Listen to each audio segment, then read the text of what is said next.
poo. I'll see you real soon. Hey guys, Jeff the Nature Guy inside an exhibit right now. Now, can you see the animal we're looking at today? He's right behind me. Do you see him? It's because we're talking about camouflage today, and if you can't see him, don't worry, you're not alone. But let me point him out to you.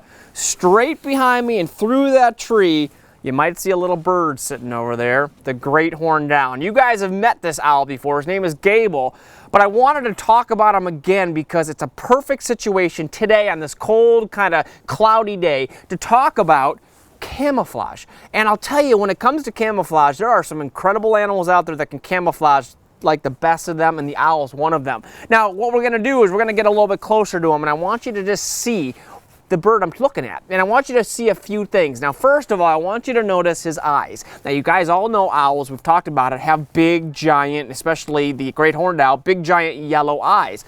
Well, when you look at him right now, you can barely even see him. That's because he's trying to hide. So he's closing those eyes real thin, and on top of their eyelids, there's feathers. The feathers are the exact color of his surroundings, the trees and the wall that we have here.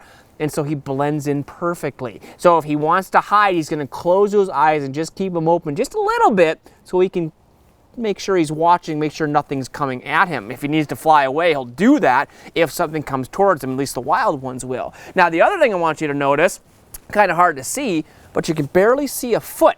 And it looks like he only has one foot. Well, let me tell you why that is. Because the other foot is tucked up under his feathers. Not only is he doing that to hide that foot, but he's also doing it to keep warm. It's cold out here right now. He's warm-blooded, so he wants to keep warm just like we do, so he'll tuck that foot up to keep him nice and warm, and he can actually balance just on one foot. It's incredible. And then last but not least, you notice how he's tucked himself in behind some of the other branches. Now, of course, he blends in perfectly well. It's hard enough to see him, but he knows in his mind, well, geez, I'm not only gonna blend in, I'm gonna hide. So I'm gonna tuck myself behind these branches so I can hide that much better, and it's gonna keep him nice and hidden from predators. And a lot of people say, well, Jeff, what does he have to hide for? He's a predator. He's a big giant bird with giant claws. Even though that's the case, he still has to worry about other things hurting him.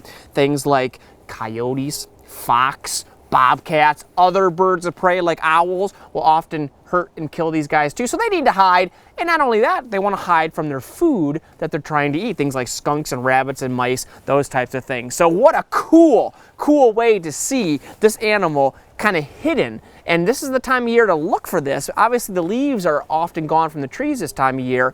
And you might be surprised when you're walking out in nature to look up, look closer, because what you think might be a tree branch may actually be a great horned owl. Pretty cool stuff. So until next time, guys, I am Jeff the Nature Guy here at Zoo Montana with Gable, my hidden great horned owl. See you soon.